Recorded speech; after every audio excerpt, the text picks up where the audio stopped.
Right, good morning, Chair Postman, members, Garrett, Volland, Ross, staff, and guests. The lobbies are open and the recording has begun. Thanks, Justin. Good morning, everybody. We'll convene the Liquor and Cannabis Board meeting for January 30th, 2024. First, yes, we have all three board members here for an in-person board meeting, which is the first time for this board, at least, ever to all be in the same room like that. So we're excited. I'm going to make one quick change on the agenda because there's a lot of interest in what happened over the weekend in Seattle with the LCB visiting some clubs, and I want to address that and give others a chance too. So we're just going to insert that here, then we'll get to the legislative update after that and run through the rest of the agenda. We have a lot of people who've joined us and today to hear an update on what's happened. So I'm going to try to tell you everything I know, and other board members may address it as well. And then we have the opportunity to ask questions if we need to. I do want to just let everyone know that this is a caucus today. We don't take any action. We don't take any public comment at these meetings on Tuesdays. Tomorrow is a board meeting. We have those every other week. And at those, we do have public comment where anybody can come and talk about anything for 4 minutes. All you have to do is sign up either in person here at LCB, or you can do it online and testify remotely as well. So on our website, you can find that out. So that's tomorrow. So hopefully that was understood by folks. And for those that don't know, there's a few stories out this morning about this. There were some clubs in Seattle, historically LGBTQ plus clubs, that were visited by LCB enforcement officer and some others in one of the instances, and apparent violations of a lewd conduct law were seen, and the managers or owners, whoever happened to be in charge there, were told that there could be violation notices as a follow-up for what the officers witnessed. A couple things: no violation notices have been issued as of now, and there's some misunderstanding about that. That's under review by our enforcement team. That is the standard operating procedure for enforcement. They do these visits all the time, is what they do. And if they see a violation, they collect evidence, they come back and they consult with their superiors, and a decision is made. And that could be verbal warning, written warning, violation notice, I suppose could also be nothing. And that process is ongoing. But I want to address this in a lot more detail. Also, these were not raids. I'll tell you, the LCB at times does participate and conduct raids where we get warrants and seize evidence and come in with large groups of people. That's not what these were. These were both on Friday and Saturday night, two separate instances of kind of standard enforcement action. And we've all been on ride-alongs, and that's what they do. They go into a bar or restaurant that's open to see what's going on. If they see a violation, they tell the bartender about it and follow up. But let me go through this and tell you what I know about it. And we all know here on the board and the staff at the LCB, through leadership at the LCB, understand the importance of LGBTQ plus clubs as safe spaces for the community. There's no doubt about that. We're also well aware of the history of law enforcement interaction with patrons of these clubs, and understand what I think was described yesterday in one of the statements is generational trauma around that. We also know there's more recent history here in Seattle even. About 15 years ago, there was a series of these. So we're aware of it. We respect the value of the clubs in the community. So we'll start with Friday night. Friday night was what is known as a JET visit. JET is the Joint Enforcement Team. It's a City of Seattle organization. It started about 2015, I believe. And it is all the City of Seattle's departments that do any sort of enforcement around a business. So they have police, fire, code enforcement, finance, and transportation. And they're all part of it. And then they ask us to join it because they're going into clubs that are operating that have liquor licenses. So that's where we would have that enforcement action. The kind of overall goal of the JET team is to try to make this, priority to bring enforcement to these businesses. And it's not aimed at any of these particulars. Some of the places they visited were alleged unpermitted hot dog stands or something like that. Food vendors on sidewalks, that's part of their thing. People that are blocking, businesses that are blocking thoroughfares, that's why SDOT is there. Overcapacity, that's why the fire department's there. Liquor violations is why we're there. They visited 10 locations on Friday night. 2 of them are in fact known as historic gay clubs. In each of those, when they go in again, the officers walk in and I would say that, it was, I wasn't there. I don't know exactly what it looked like, but given this JET approach on Friday night, it could be a number of people. Someone described it as 10. I don't know if it was that many, but if all those agencies are represented, you could see a lot of people coming in, most not in uniform, but clearly some sort of authority enforcement action. So I can certainly recognize how that looks and feels to somebody in one of these clubs. And what they do when they get in there then is the LCB officer looks around, sees what he sees. They're looking for underage drinking.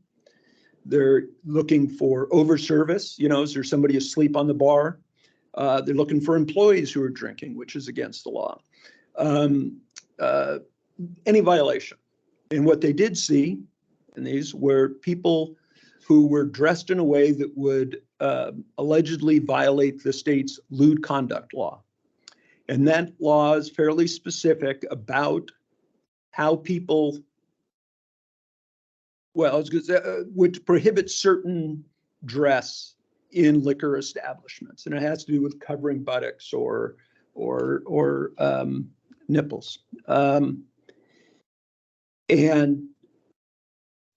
That law is used in a lot of different ways. It's actually, it's under discussion right now in the legislature, that law, because what it does from my perspective is it's the law that means in Washington state, unlike in many, many states, we don't have strip clubs that sell alcohol. That's that law interacts there. And so we get the enforcement job of that. So you go into a place, if you have a liquor license, here's the things you can't do, right?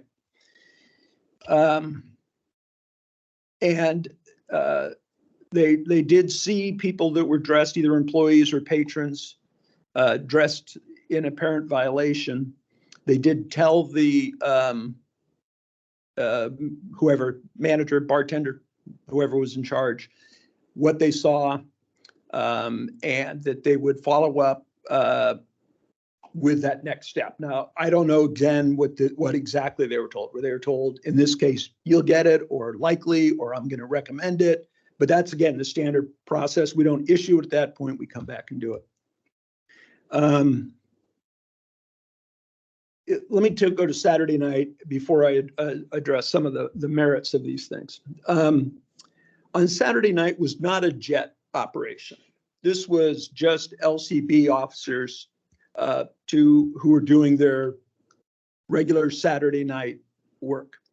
And again, what that entails for liquor, we have liquor officers, we have cannabis officers, we have cannabis compliance consultants. But what the liquor officers' jobs is to be on the road and go and stop and buy, door to door. And depending on where they are, they're literally walking door to door, or they're driving a neighborhood, or they whatever. So, and they look for places, they go into whatever they go into to look for all those violations that I mentioned before. The ones that are most important to us are sales to minor over service. Those are I would say off the top of my head, the two biggest public safety violations that the board is concerned about. And when they find those, they collect evidence and we issue a violation notice. So on Saturday, the LCB officers visited 8 clubs, all in Seattle. 2 of them were historic gay clubs, known to be LGBTQ plus clubs. In one of those 2, they witnessed another apparent violation of the lewd conduct law. The other one, they witnessed no violations at all.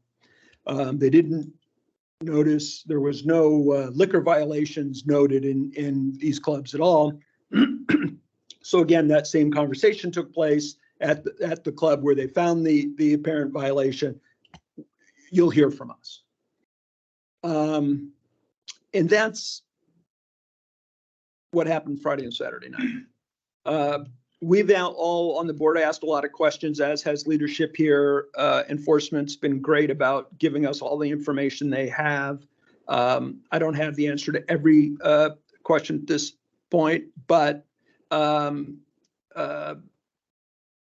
that's sort of the basics of what we know. The lewd conduct law, first of all, it's problematic from my point. I'm just talking about my personal point of view here. And again, the legislature is right now considering whether to change that to allow alcohol sales in strip clubs. If so, that changes the dynamic. So it's under discussion. And, I was asked yesterday by a member of the community, how in the world could you, or why do you have a law that says a man can't be shirtless in a bar?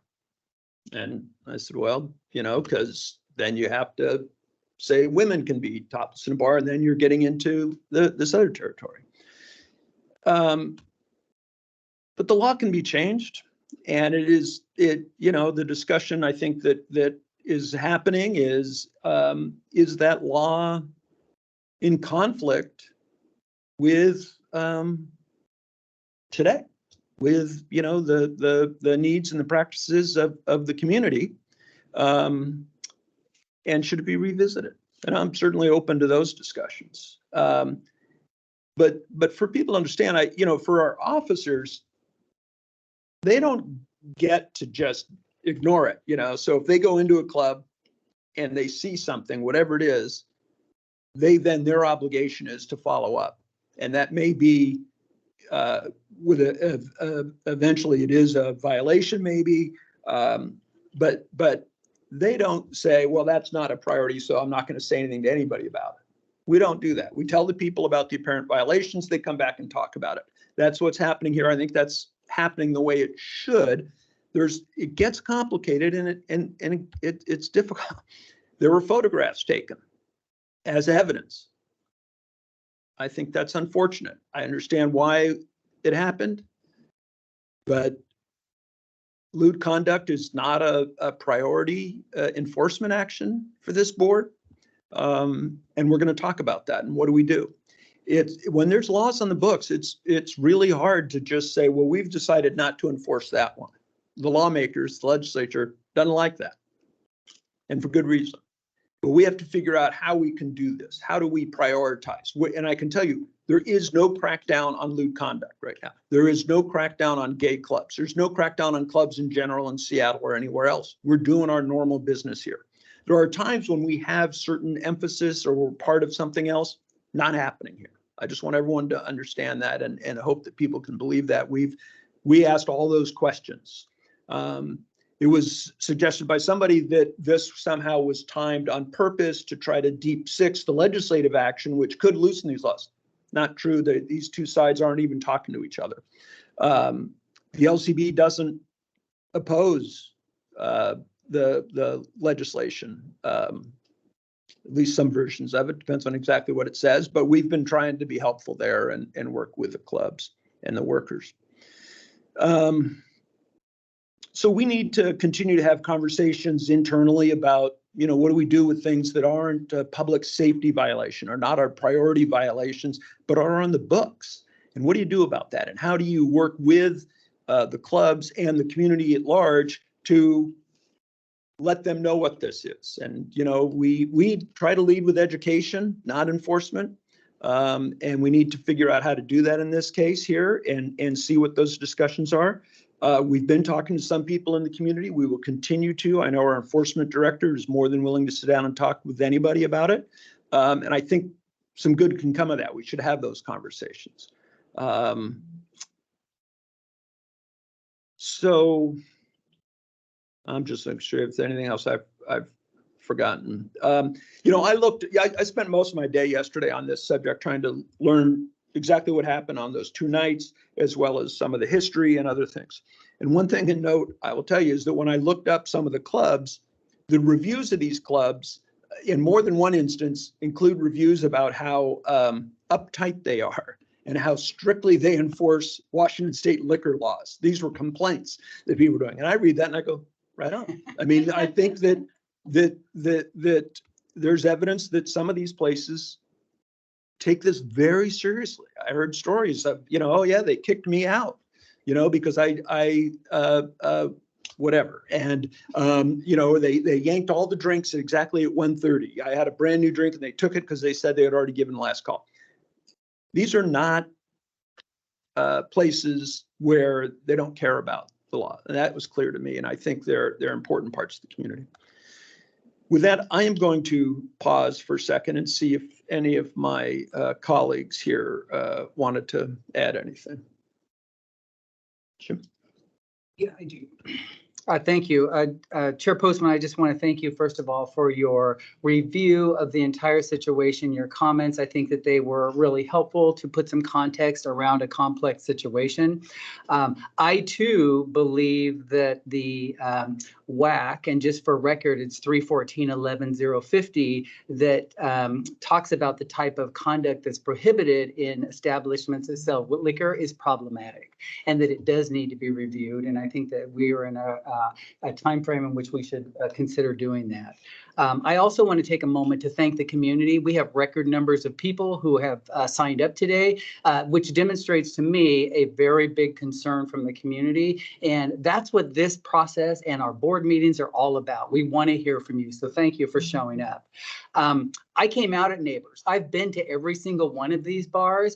I recognize the importance that these establishments play in our community. And we, like David said, have seen nothing but good work on the part of them to make sure that they are addressing public health and safety issues. So I just want to thank you again for coming. I think it does put our officers, David, you described that well. We have a law on the books, and we put officers in a position to have to make decisions that I think are unfortunate. And I think we need to review that. Having said that, is there opportunity for us to do more training with officers around communities that are historically marginalized? Absolutely. And it's not just the LGBTQ plus community, it's other communities with those types of histories. And we will do that. So again, thank you for bringing this to our attention and for bringing it up. And we're committed to addressing the issue. Yeah. And I agree with what both of you all have said, and you just hit on it. I guess my conversation was going to be our internal conversation with staff and enforcement, and what is it that we can look at, things that we could do different, let's take a look to see what happened and how we can avoid these type of situations from happening again. Yeah. I would just a follow-up conversation, a comment to that. I think that's really helpful. What I'm hopeful that we do is we put something in, that we actually change policy. This is not a new situation. This happened 15 years ago. And so here we are 15 years later, unbelievably, in an environment where the LGBTQ plus community is being faced with trans rights issues where the Supreme Court is talking about looking at gay marriage. So put it in that context, and you can really see why there's a lot of concern about this. And because this happened 15 years ago, there's also, well, here we are again with the LCB. And so whatever we do, I think we need to address it in such a way that we assure that this doesn't happen again. So it's not just talking about it, but it's through policy changes. I mean, it's absolutely right. And, you know, to be clear, it's not just 15 years ago, it's 20, 30, 40, you know, it's that history. And when you start to look at it, we need to be aware of that and what that means. And it's worth talking to our partners in Seattle about Jet too. And if we're going to go into a club that is a marginal, connected with a marginalized community, what does that mean? How do you do? What is different? Who should be on the team? Who should they talk to before they go? Now, everyone know, we have to enforce the public safety laws. That happens. But there are differences here, and we need to be more than just aware of that, but to your point, act on that. Again, sorry that there's not the opportunity for people to comment today. There is tomorrow. Encourage and invite anyone to do that. Also, we've gotten some written communications, just so everyone knows. If you do email any one of us, it's shared with all the board members. Dustin will circulate that, as well as with our director and our enforcement director. And we will try to get back to everybody too. We've also been talking to and will continue to talk with legislators, people in the community, and others. So if anybody would like to, hear from anybody here, just let us know, and we'll try to make that happen. And then before I go on, I'm just going to look here and see if the director or the enforcement director gives me a look that I forgot something, or if I said something terribly wrong. I'm just here to answer questions if any of the board members have questions. Okay, I think we're good. All right, great. Thank you all. Appreciate it. Thank the board members too for their comments. It's really nice to have you here today. We will return to the regular agenda now and go to the ever-patient Mark Webster. Hello. Good morning, Chair Postman and members, Garrett and Vollendroff. The stranger story and discussion about it has definitely hit the legislature. The LGBTQ caucus met yesterday and definitely want to hear from us. I will be directing them to this meeting, of course, and send the news release that I think Brian in Communications is working on. I think they're going to meet again today, I believe, and they're thinking about an appropriate legislative response. It's safe to say that they have substantial concerns, as you've all know. We would love the opportunity to talk to them before they issue any sort of response or reaction. I know that Member Vollendroff has reached out to some, but if you can, maybe Jim and Mark can talk about how we do that outreach and how we connect with them. Absolutely. Yeah, we're going to be as open as we can and let them know that we'll meet with them. I just talked to Chandra this morning as well. We can meet with Chandra, whoever they'd like to meet with. We're going to be as open as we can possibly be. The whole slate, whoever they want to talk, we got nothing but time on this question. Sure. Okay, and just to the point that Board Member Garrett rose, what would you like to see from the agency on this, maybe especially as it relates to the legislature, from my work, anything like that? If we can continue those discussions so we're all kind of on the same page, that would be great. In related news, and this has already come up, of course, another issue with the lewd conduct rule. The Adult Entertainment Bill passed out of the Policy Committee in the Senate yesterday. The House and Senate bills on this remain fairly distinct, but they are coming a little bit closer together after a series of amendments tried to address some of the concerns that were expressed during testimony, especially from local governments and prosecutors, some of the local preemption language that had been in earlier versions. I would say that the Senate version is much clearer in its direction to the board to change that lewd conduct rule that Jim and you, David, mentioned. Next, the biometric age verification bill also had several changes. There was language inserted to allow foreign-issued forms of ID as acceptable for these systems. I think in theory that can probably work. Passports, probably okay. If it's any foreign-issued ID, that might make it harder to find, fake IDs and the like. I think the stakeholders are fine with that. No one thinks it's in final form right now. They're just happy to see it move forward out of the Policy Committee. Finally, the high-potency THC bill passed the House Policy Committee with that proposed age restriction moving from 21 to 25 years old to buy concentrated products. That was removed. But they did include mandatory warning signs about the dangers of some of these products to be placed at the point of sale. The Senate counterpart, go ahead. I'm sorry, Mark. The age gate was removed. Correct. Okay. Correct. The 21 to 25, that was pulled out. The Senate companion is set to be passed out of the Senate Policy Committee this morning. That meeting starts in a couple of minutes, so we'll see if there are amendments over there as well. And that's all I have for today. Thank you, Mark. That was really helpful. Related to the age to 25 for high concentration products, I would like for us to consider convening a group of folks after the session, considering that was removed, to have more conversation about that particular issue. The University of Washington issued a report at the request of the legislature with some suggestions and some good data to help us understand why that issue is important.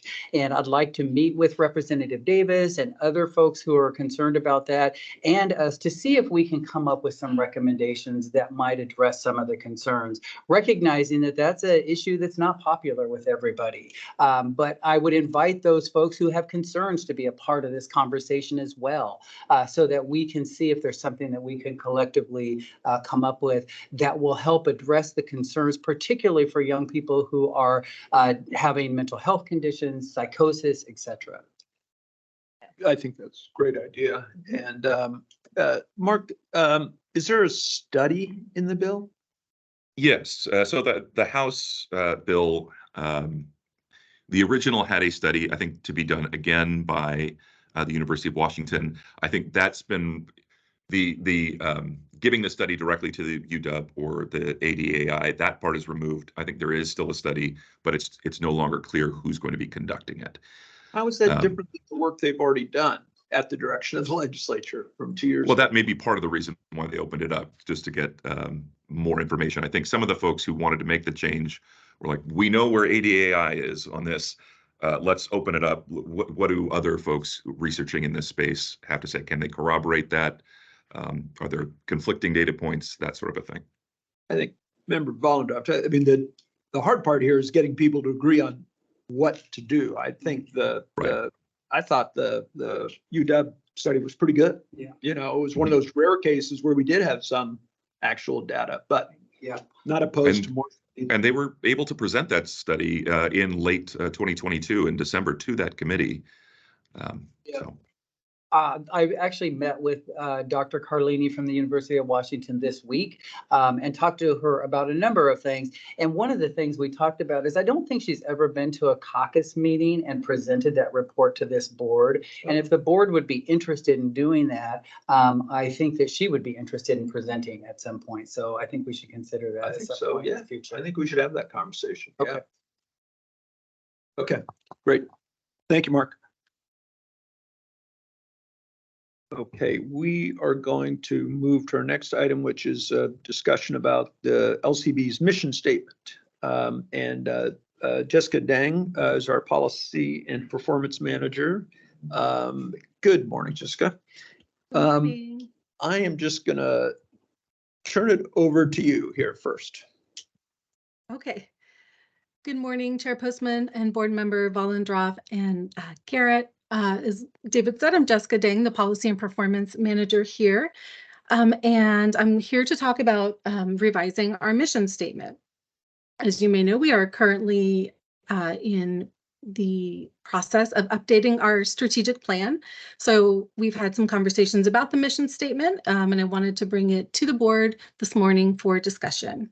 As a bit of background, I wanted to talk about the first goal that the agency has had for quite a long time, going back to 2009.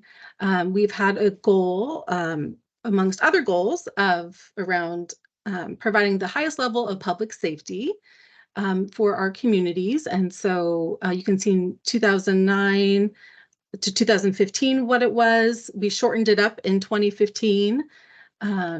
And then we added public health in 2019. So I just wanted to be able to show you over time how the goals have evolved. In the same way, our mission has changed over time. So going back to 2009 through 2015, our mission was around contributing to the safety and financial stabilities of our communities by ensuring responsible sale and preventing the misuse of alcohol and tobacco. In 2015, we switched we made some changes. And we had the mission of promote public safety and trust through the fair administration and enforcement of liquor, tobacco, and marijuana laws. And then in 2017, we made some changes, changing marijuana to cannabis and adding vapor. And then in our current one, 2019 through 2024, the change that is there is that we added education. So it reads promote public safety and trust through the fair administration, education, and enforcement of liquor, cannabis, tobacco, and vapor laws. So that's just a bit of history about where we have been as an agency. I have had conversations with the management team starting back in November about making changes to the mission statement, and we thought it would be prudent, again, to bring it to the board for a conversation today. So the mission statement that I'm bringing forward this morning is to promote public safety, health, so we're going to be adding health, and trust through fair administration, education, and enforcement of liquor, cannabis, tobacco, and vapor laws. So I would love to hear. I will turn it over to you now for discussion. Great. Thank you, Jessica, for the background. And so just a little more. So this was, we had a offsite retreat with the management team that Jessica led us through, and we had a lot of discussion about this. And we've actually had a couple of follow-ups and a lot of discussion about the word health and whether it belonged there and what does it mean. I will just tell you, I feel absolutely it belongs there. I think that it just reflects what we already do. And I think the way you saw the history of how these things go, health has been a part of that, or at least in recent years, I think, which is important. It's always been right up there on that one of those top goals. And so really all it, in my mind, is we're shining a little bit more of a light on it and putting it up there with public safety and trust. And it doesn't require any like course change for the LCB, I don't believe, because we do it. You know, last year, Member Volendruff, you were there when the LCB got an award from the public health people for our public health work. You know, it's in our annual report. It's what we do. So I just think it's a nice acknowledgement of that. And if anything, it's just a little bit of a nudge up there because then it's our little nudge word. So that's my feeling. I don't have any objections to it being there. I was just trying to see how it relates in the mission statement to, and I'm trying to process it, what we do and regulate, and does we promote public safety and trust through the administration, education, and I'm glad the education is there, and enforcement of liquor, cannabis, tobacco, and vapor. I'm trying to see how that flows. So good question. And we've talked about it, the team. In my mind, I'm trying to think of an example. So the public safety would be sale to a minor. That's obvious, right? Right. But we also look at, well, in fact, the thing that Mark was just talking about, is whether there's going to be a sign, a warning about high potency THC and the impact. That's a public health issue. So when we look at portion size, Right. When we look at pesticide testing on the cannabis side, when we look at the introduction of new products into the alcohol side, we're looking at it from a health perspective as well. And one of the things that was helpful for me was I just thought about all the conversations we had in policy development, where in the past it was Mary Sagawa was part of those conversations, like, oh yeah, public health, right? Like it becomes a part of what we do. So sometimes it doesn't stand out like this is a health thing. But when you're talking about what are they consuming? Is it clean? How much of it are they consuming? So would it make better, because I see how that could fall under public safety, but should it, instead of saying public health, excuse me, public safety health, should it say public safety, public health Well, and trust? yes. Good point. So there was also debate about where to put the word health. Right. And I think that's what okay. is where the Well, word is the. Yeah, anyway. I thought it worked better just as speaking it to say promote public health and safety. Because safety seems to stand better as the sort of secondary, but others thought we needed to make sure we were modifying the public safety, but we could say promote Public safety, public health and trust. Right. I don't mind. I mean, you know, the writers in the process, Jessica may, you know, react. We had a lot of conversation around, you know, sort of repetitive words, action words, future tense, all these things. But It just helps standing there alone like that. It just look odd. I think it should say public health. public safety, public health, and trust. Fair. Right. Yeah, I think that makes sense to me, Yeah. to word it like that. I personally don't think you can decouple public health and public safety from each other in the work that we do. We regulate substances and they're regulated for a reason. They're Right. regulated potentially for the harmful effects that they may have, to make sure that they are pure, to make sure that all these things. And so it just makes a lot of sense to me. I think the governor's office signaled when they sought out somebody with a background in public health and behavioral health, and the LCB at the time was also looking for that, that's an important part. And then clearly, when you look at our goals, that was included in there. Right. That's an incredibly important part of what we do. Yeah. Great. So we added a word for you. Okay. Well, I really appreciate your feedback and insight and your time this morning. Great. Thank you. Thanks so much, Thank you. Jessica. And you also know Jessica's done such a good job on this project and trying to mediate and moderate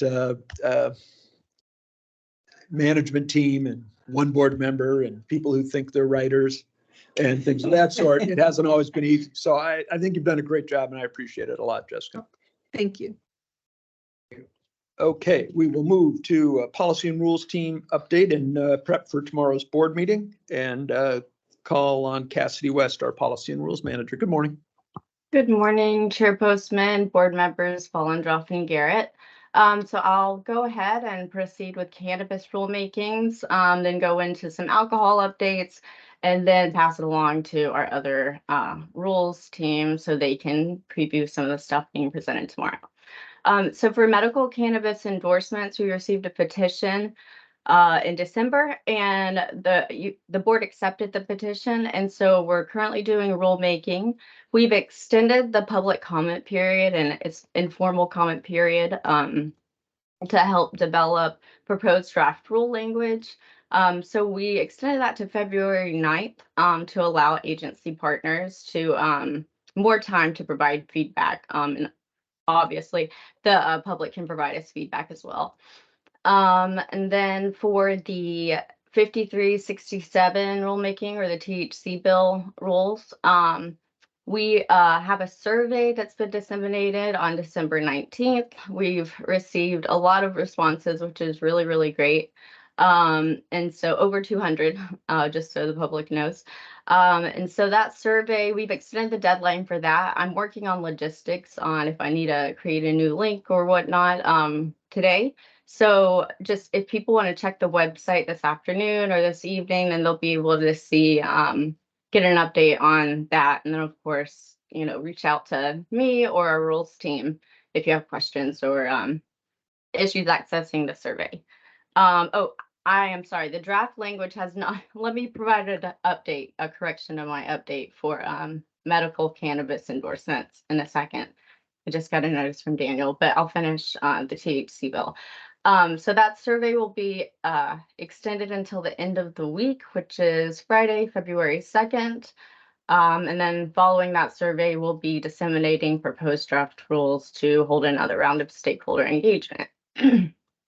Okay, so with regards to the rulemaking for cannabis sampling, oh, I'm going to go ahead and go back. Sorry about that. To the medical cannabis in rulemaking.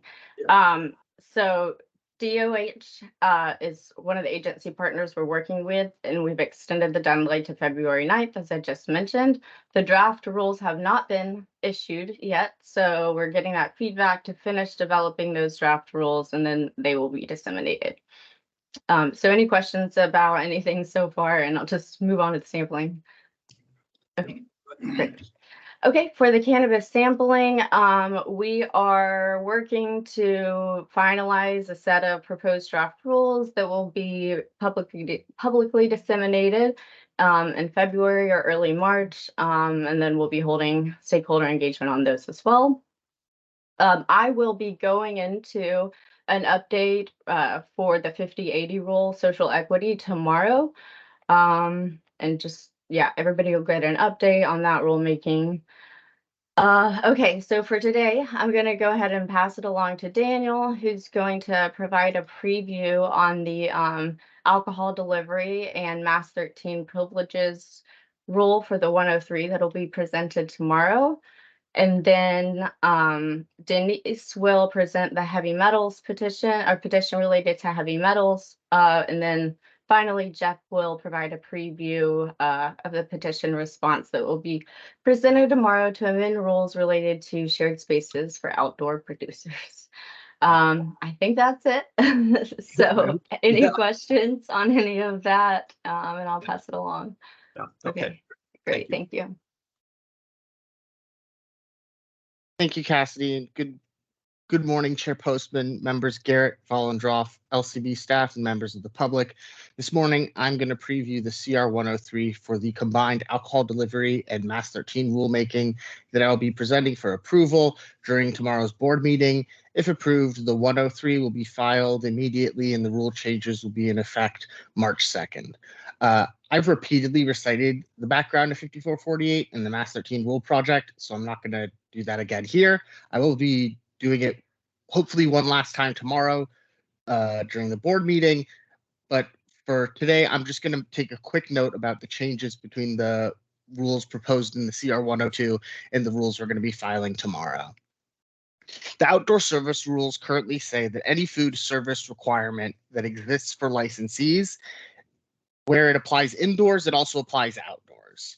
Meaning, if you're required by rule or statute to serve food on your premises and you have an outdoor service area, you have to serve that food in the outdoor service area.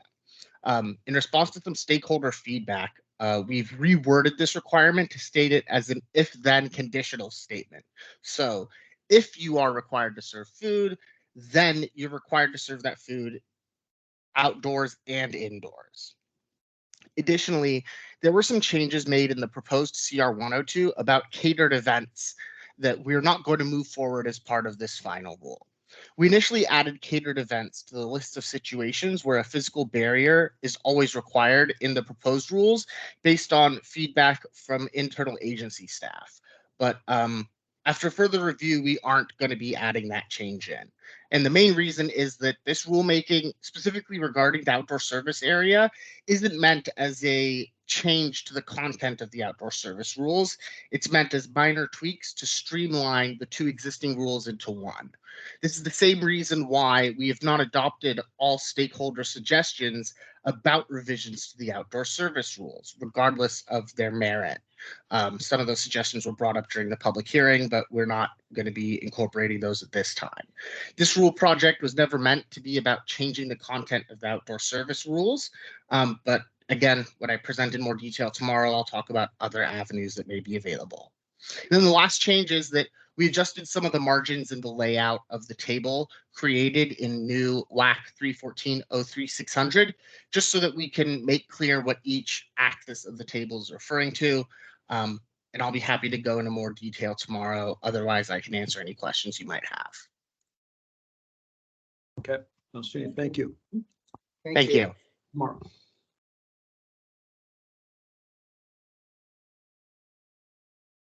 Mr. Flom, good morning. Good morning. Good morning, Chair Postman, board members Garrett and Vollendroff, and LCB staff and members of the public. This morning, I'm going to preview the rule petition I'll be presenting tomorrow for action at the board meeting. As I will explain, the director's office is recommending accepting the petition for rulemaking because we believe we have the authority to do what is being asked without legislative direction. So as background, on December 8th, James McCrae submitted a petition for rulemaking requesting to create a new rule to mandate heavy metals testing of cannabis as part of existing quality assurance testing. Under WAC 314-55-102, heavy metal screening is required only for DOH compliant cannabis products, as described in Department of Health Chapter 24670 WAC. Heavy metal screening is optional for non-DOH compliant product. However, the heavy metal limits currently in WAC 314-55-102 apply to all products.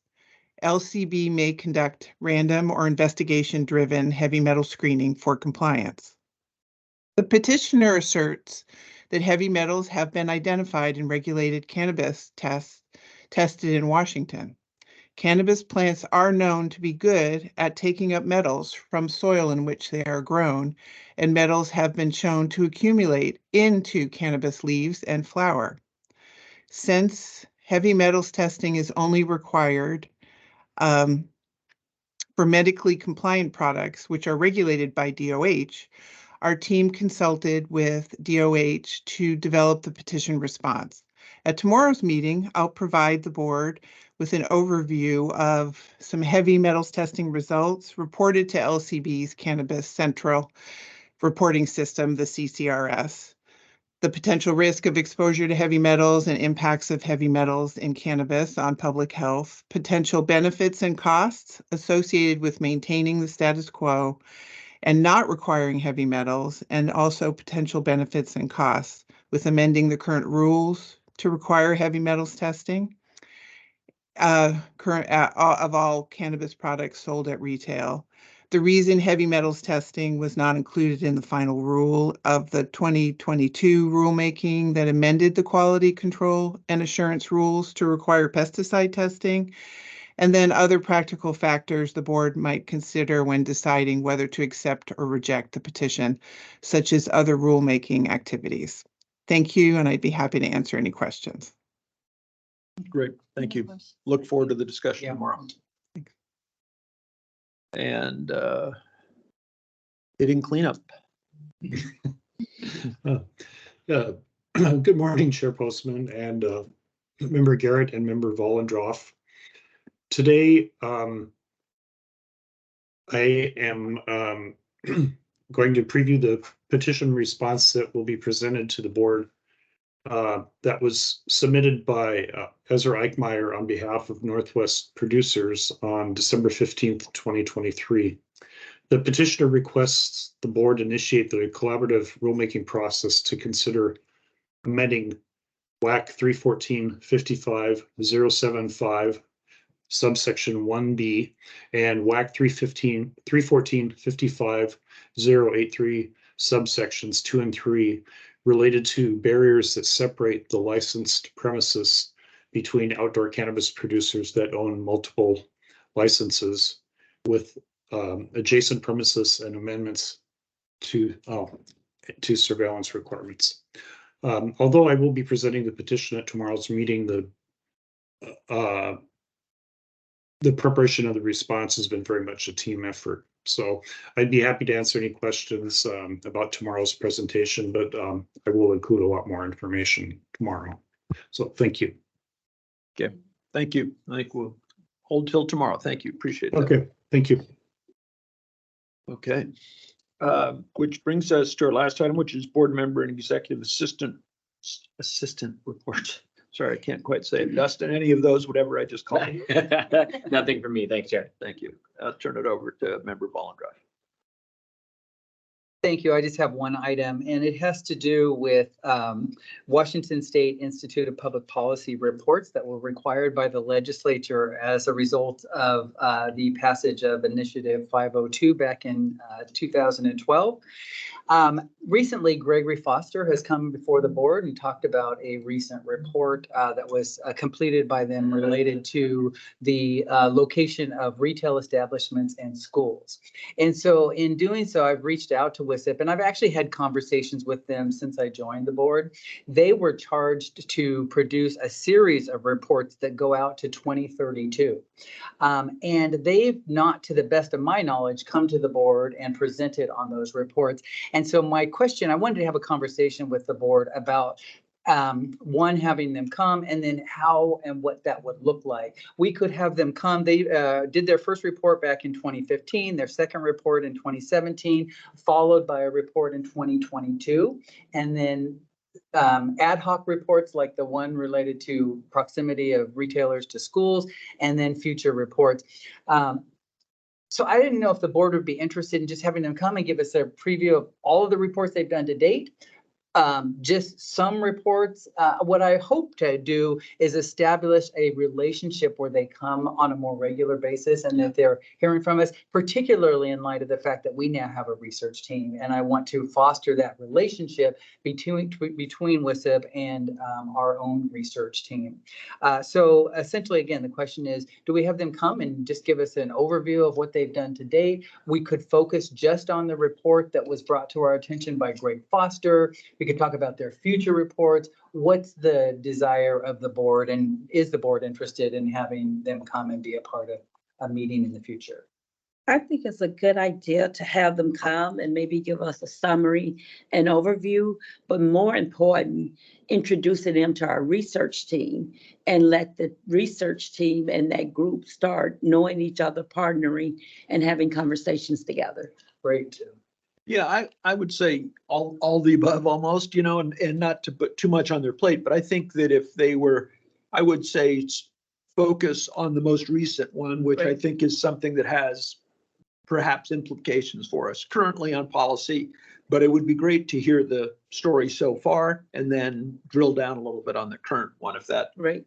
does that make sense? Okay, that Yeah. sounds great. And then we should do it regularly. Yeah. Like anytime they have a study, it'd be great if they can. I know they go to the legislature. I don't want to create too much work, but it would be great if they could come and talk to us about it. They have been great. They're eager to have this relationship with us and Good. eager to come and participate in these meetings and get this updates. So I will reach out to them. And even, if they're meeting regular with the research and working together with research, our research can keep us in the loop. Well, that's Yes, true, too, right? yes, that's Yeah. true. And I know they have already met. I know that Sarah Okay, has met with their Great. lead researcher, and that relationship is beginning, and this will help foster that in the future. Great. So I'll reach out with them. I'll connect with Dustin, and we'll get that on the calendar in the coming months. Great. Yeah, great. And I just want to say, I'm glad we're together today for our office board luncheon, Yes, and looking forward to all of us being together in person for our luncheon today. a very rare occurrence Yeah. for us. And we promise not to talk about business. Exactly. In fact, we forbid it. So, okay, that is the end of our agenda, end of the meeting. We will be back tomorrow morning at 10 o'clock for a board meeting. Again, there is public comment. If you're interested in that, make sure you sign up before 10 o'clock tomorrow. Actually, it's earlier than that. 9 o'clock, 1 hour before. We try to do, unless you're coming in person, then you can sign up when you come in the room, and the room is open at 9:45 tomorrow at the LCB. In either case, thanks everybody for joining us today. And if we have any more information on the issue we talked about earlier about the clubs in Seattle, we'll share that tomorrow at the top of the meeting as well. With that, we're adjourned.